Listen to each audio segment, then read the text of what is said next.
que possamos nos reunir nesse momento, juntamente com a presença desses espíritos amigos que sempre estão nos acompanhando em nossas reflexões, para podermos falar de um assunto que nos alcança a todos e que representa o mecanismo de justiça do nosso Pai em nós.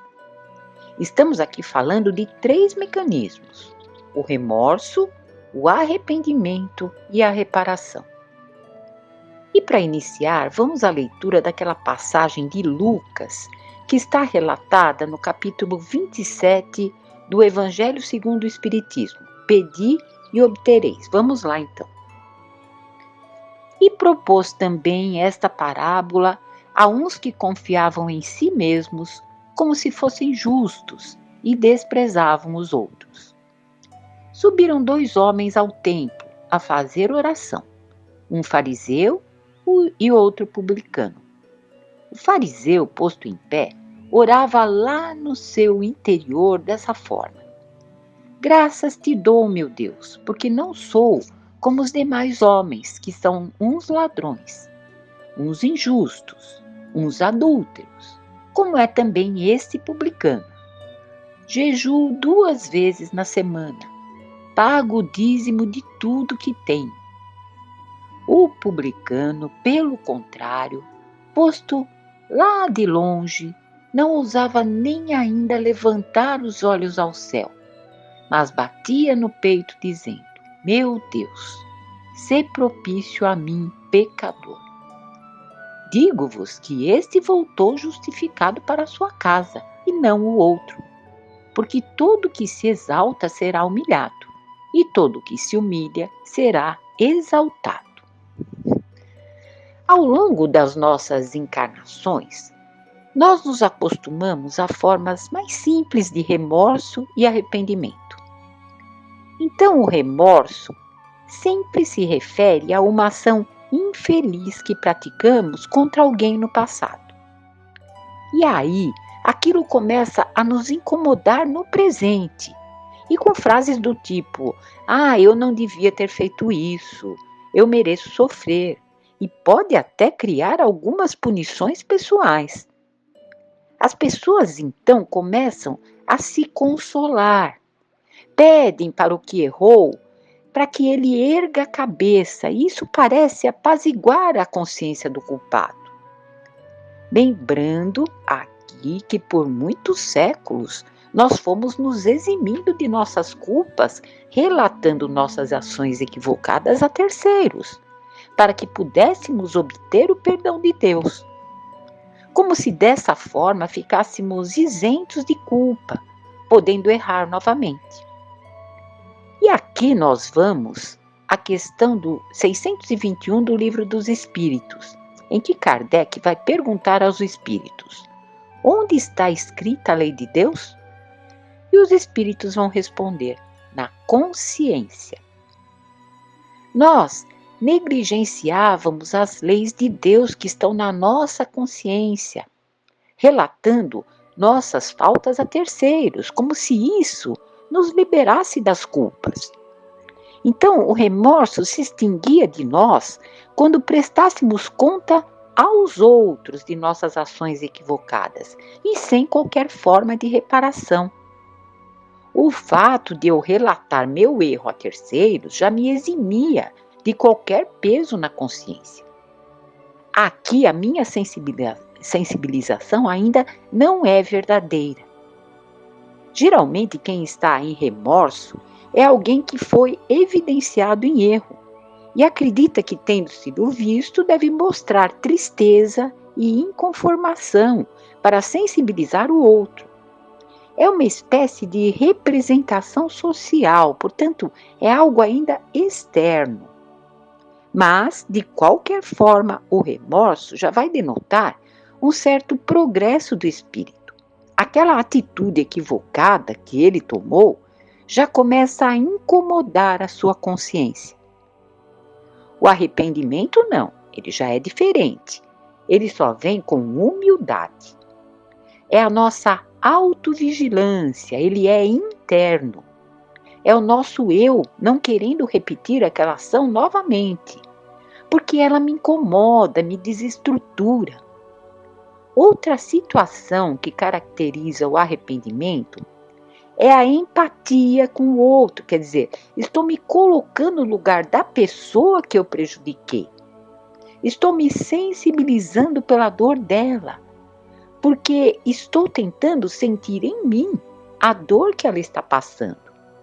E aí, você começa a desenvolver uma leve fraternidade em relação ao outro. Em resumo, o arrependimento é a dor que eu sinto pela dor que eu causei.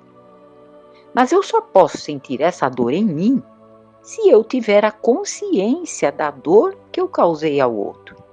Aí sim, eu vou rogar por uma reparação, porque eu quero apaziguar a minha crise consciencial. Eu vou pedir muito para que Deus me dê uma nova oportunidade de encarnação, para que nela eu possa sentir em mim a mesma coisa que eu fiz o outro sentir. Essa é a lei de Deus, cristalina como água, a lei de ação e reação. Então, o que eu fiz ao outro, eu vou rogar para reparar, sentindo a mesma dor que eu causei ao outro em mim. Reparem que aqui não existe mais a preocupação com a culpa externa. Provar para os outros que eu tenho remorso, mas sim a culpa interna. Aquele cobrador de impostos que não ousava levantar os olhos aos céus, como vimos acima. É o verdadeiro arrependimento que leva à necessidade de reparar. E nós sabemos que o sofrimento, quando bem suportado aqui, é a fase final da sequência: remorso, arrependimento e reparação. Nesse estágio, nós já estaremos na reparação. O Evangelho diz para nos considerarmos felizes por sofrer. E por quê? Porque sofrendo aqui estaremos reparando os nossos erros do passado, com raras exceções daqueles que sofrem aqui apenas para darem exemplo. E sobre isso, nós vamos ver aqui um caso muito interessante que se encontra no capítulo 8 do livro O Céu e o Inferno, do espírito Marcelo, menino número 4, que teve uma encarnação dolorosa aqui na Terra e que foi evocado pela sociedade espírita em que Kardec atuava. Vamos então a essa leitura. Num hospital de província, havia um menino de 8 a 10 anos cujo estado era difícil precisar.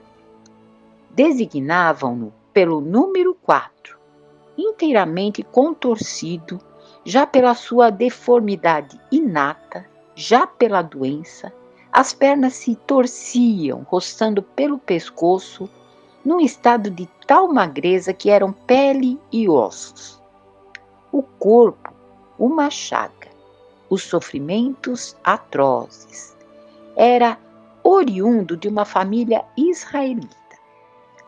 A moléstia dominava aquele organismo já de 8 longos anos e, no entanto, demonstrava o enfermo uma inteligência notável, além de candura, paciência e resignação edificantes.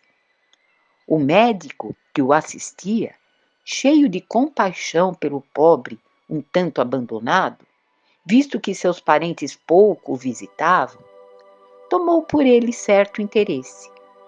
Achava-lhe um quê de atraente na precocidade intelectual.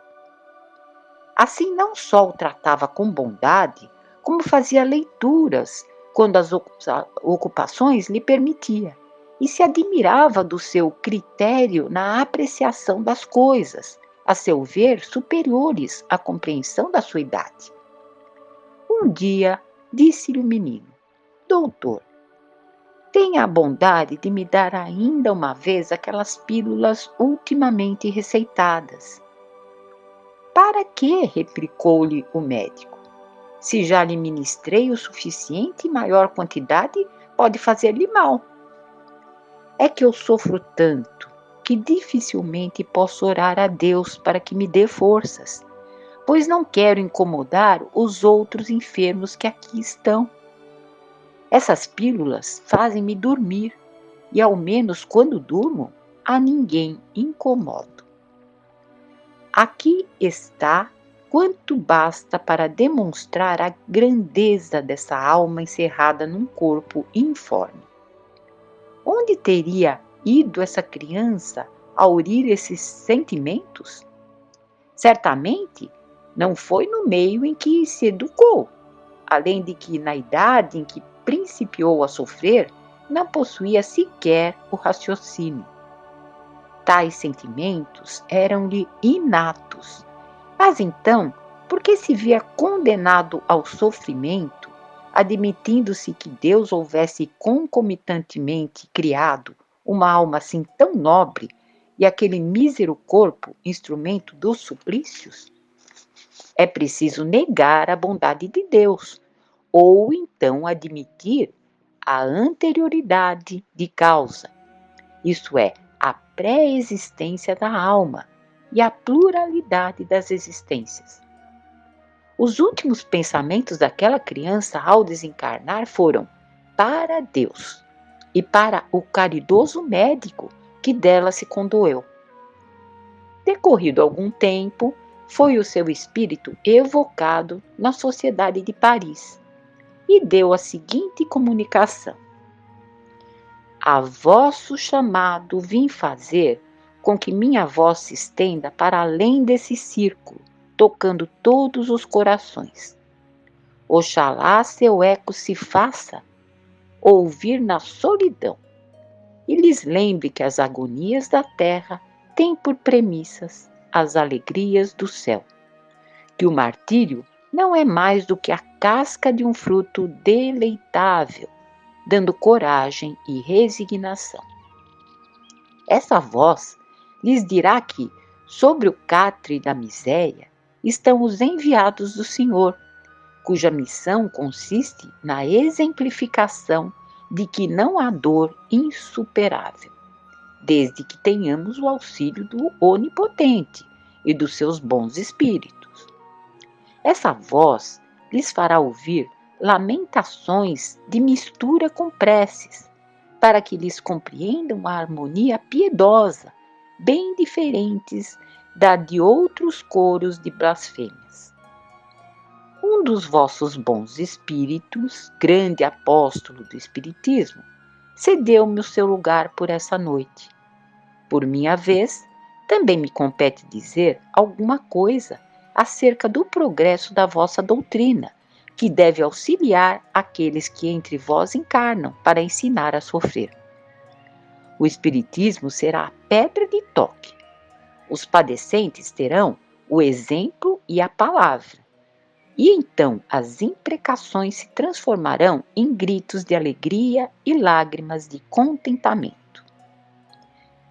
Aí Kardec vai perguntar ao Espírito: pelo que afirmais, parece que os vossos sofrimentos não eram expiação de faltas anteriores. E a resposta do Espírito: não seria uma expiação direta, mas asseguro-vos que todo sofrimento tem uma causa justa. Aquele a quem conhecestes, tão mísero, foi belo, grande, rico e adulado. Eu tivera aduladores e cortesãos. Fora fútil e orgulhoso. Anteriormente fui bem culpado. Reneguei a Deus, prejudiquei meu semelhante. Mas expiei cruelmente, primeiro no mundo espiritual e depois na terra. Os meus sofrimentos de alguns anos apenas, que seria nessa última encarnação, suportei-os eu anteriormente por toda uma existência que andou pela extrema velhice. Então ele já havia encarnado numa encarnação anterior e tinha tido uma vida longa nesse mesmo estado de sofrimento. E aí ele continua: por meu arrependimento reconquistei a graça do Senhor. o qual me confiou muitas missões, inclusive a última, que bem conheceis. E fui eu quem a solicitou para terminar a minha depuração. Adeus, amigos. Tornarei algumas vezes. A minha missão é consolar e não instruir. Há, porém, aqui muitas pessoas cujas feridas jazem ocultas, e essas terão prazer com a minha presença. E aí vem o comentário de Santo Agostinho sobre esse caso. Pobrezinho sofredor, definhado, ulceroso e disforme. Nesse asilo de misérias e lágrimas, quantos gemidos dados! E como era resignado! E como a sua alma lobrigava já então o termo dos sofrimentos, apesar da tenra idade. No além-túmulo, pressentia a recompensa de tantos gemidos abafados e esperava. E como orava também por aqueles que não tinham resignação no sofrimento, pelos que trocavam preces por blasfêmias. Foi-lhe lenta a agonia, mas terrível não lhe foi a hora do trespasse. Certamente, os membros convulsos contorciam-se, oferecendo aos assistentes o espetáculo de um corpo disforme a revoltar-se contra o destino, nessa lei da carne que a todo custo quer viver. Mas um anjo bom lhe pairava sob o leito mortuário e lhe cicatrizava o coração.